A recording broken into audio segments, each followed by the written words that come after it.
Hello, and I hope you're all having a good day. You know something? I love Assassins. I love Assassin's Creed, one of my favorite video game franchises. Stories about assassins, real and fictional, are always cool. I love the Night Lords from 40K. And I, too, wish I could jump off of a 3-story building in the dead of night and break my fall by stabbing a guy in the neck. If only there was a way I could do this without, jail. Oh, hey, look! The topic of this video. Yes, today's all about the Rogue. They are the sneakiest, stabbiest, and stealiest classes in all of D&D. The Rogue is that one player in the game that wants to cut every throat and steal everything that isn't nailed down. I know, quite a stretch for a D&D character. On the tabletop, the Rogue is more of a skill monkey. They can do it all. You're proficient in dexterity and intelligence. You can use all kinds of tools. You get light armor, sometimes medium armor, and simple weapons. As you level up, you get cunning action, letting you dash, disengage, or hide as a bonus action. And the cream of the roguish crop, the sneak attack. Whenever you attack someone as a rogue, and that enemy is either next to an ally, or you have advantage on the attack, you can do extra damage. Promoting the rogue as a character that sneaks in, deals a ton of damage in one hit, and then slips away with minimal consequence. At higher levels, you get evasion, letting you dodge magic. Literally, you can just barrel roll out of a fireball. You get expertise in 4 skills, blind sense, meaning you don't have to see things to know they're there, a wisdom proficiency save, and the ability to just deny enemies advantage, or just succeed on any ability check you make. All this makes for a mobile damage dealer that is just as valuable out of combat as they are within combat, and they've got plenty of subclasses to go along with it. Starting with the Thief. Picture this. The most heavily secured building in the world, guards on constant watch, dogs, lasers, traps, robots, magic shields, Will Smith, the works. Nobody is getting in or out. But rogues that trained as thieves can walk right in, take the magic sword of destiny, and walk out like nothing happened. No, but really, the Thief is so good at their job that it's almost impossible to keep your belongings safe. Picking this subclass lets you climb walls really fast, disarm traps and locks, you get sneakier, you can use any magic item you get your sticky little paws on, regardless of prerequisites or restrictions, and you can just flat out get 2 turns at the start of every encounter. Pick up the Thief if you want to swipe anything from under anybody's nose. Hey, where the hell is my wallet? Assassin. The Assassin is really good at murder.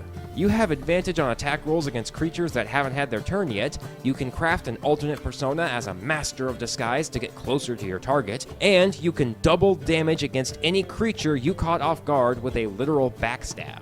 Assassins can deal the most damage in a single blow and are by far the best rogue subclasses. And I'm definitely not just saying that because one of them has a knife to my throat right now. Nope, not at all. Okay, we've got crime by subtlety and crime by violence. Now it's time for crime by magic. The Arcane Trickster is the rogue with some extra magical seasoning on it. This subclass gives you a nice grab bag of spells from the wizard spell list, but also a special mage hand. This mage hand lets you steal things, put things away, unlock doors, or disarm traps. You can stay hidden after casting a spell. Your mage hand can eventually distract people in a fight and open up a sneak attack for you. And finally, you can just straight up steal someone else's magic. The Arcane Trickster is great for those who want to do rogue things, but with magical flair. The Inquisitives are the rogues that have seen every single episode of Sherlock and can Sherlock Holmes their way out of or into any crime. You can spot hidden objects, people or clues hidden in any location. You can tell when someone is lying, and you can spend a bonus action to study your opponent, to give yourself advantage on your next attack. At higher levels, you become such a good detective that you can detect magical traps and illusions just by looking at them and squinting really hard. And finally, the ability to deal an extra 3d6 damage with your sneak attack, because you always aim for the nuts. This rogue is a lot better out of combat, but it can hold its own just fine, and I love the idea of a fantasy Sherlock Holmes. If the Inquisitive is the master of solving crime, then the Mastermind is the master of doing crime. The Mastermind can disguise themselves, forge documents, use the help action from 30 feet away instead of 5 feet, and they can observe any other creature for 1 minute to learn about one of their stats. At higher levels, attacks meant for you just straight up hit someone else for some reason because, I don't know, crime bosses never get hit the first time. And eventually, you become so good at lying that not even creatures that can read your mind can tell if you are lying. Even magic won't be able to force you to tell the truth. The mastermind is the Professor Moriarty to the Inquisitor Sherlock, and I wouldn't have it any other way. Moving away from scheming in favor of sword swinging, we have the Swashbuckler. This is a rogue that went to fencing lessons for 3 hours a day so they could fight pirates, or be a pirate. You get bonuses to your initiative rolls, you can leave combat without provoking opportunity attacks, you become so gosh darn charming that monsters have a hard time hitting you and your friends will do just about anything you say. And finally, your bonus action gives you advantage on attack rolls, and if you miss, you can just roll again with advantage, so you'll always be swinging with confidence. I get what the subclass is going for, but to me it feels more absurdly lucky than absurdly skilled. So everyone in the party hates it when one guy goes rushing ahead of the group, right? Well, D&D took that trope and turned it into a job description. So now we have the Scout.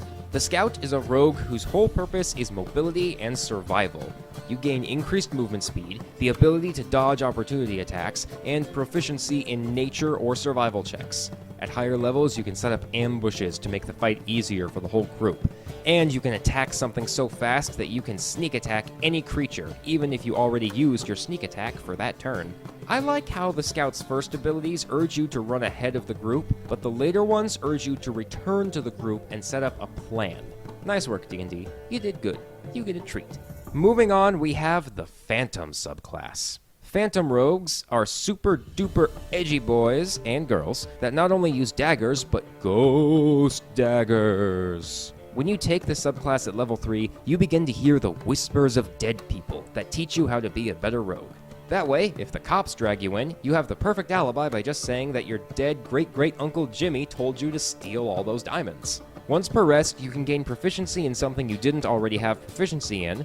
You can also deal half your sneak attack dice damage directly to a creature after you use your sneak attack, in what I can only describe as cringe damage. Your sticky fingers start snatching up souls instead of gold coins, and these soul trinkets let you do all kinds of things. Talking to the spirit of the owner, taking advantage on death saves, dealing extra cringe damage, whatever. Finally, you can go ghost and move through creatures and solid objects at the cost of force damage. Okay, so as edgy and cool as this sounds, I can't get the image of a super serious, bloodthirsty rogue being followed around by Casper the Friendly Crime Ghost out of my head. Our final subclass is the Soul Knife. Yes, you have become so good at stabbing people that you can stab them with your literal soul. Yet another desperate compromise to appease the rabid D&D masses in place of a mystic, we have a rogue with some psionic powers. At level 3, you get a well of energy dice. These dice can be used for all of your other abilities, from giving you a bonus in skill checks, to telepathically talking with people, to bonus actions and bonus damage for your soul knife. At higher levels, your Psychic Dagger deals extra damage, you can reroll one attack and even teleport by throwing the blade a distance and teleporting to that location. Eventually, you can turn yourself invisible for an hour and stun any creature you hit by literally cutting through their mind and giving them the world's worst headache. While I wish the Soul Knife had a bit more, what it does have is honestly really good. This subclass is sure to put some soul into your rogue. Whew, okay, we're done. Comment your favorite rogue subclass or rogue moment in the comments below. Like and share the video to help support the channel. Subscribe for more fantasy shenaniganery in the future. Check out my socials to stay up to date on all my projects, and maybe support me on Patreon so I can pay the Thieves Guild before they send even more assassins after me. And don't forget to have fun on your next adventure.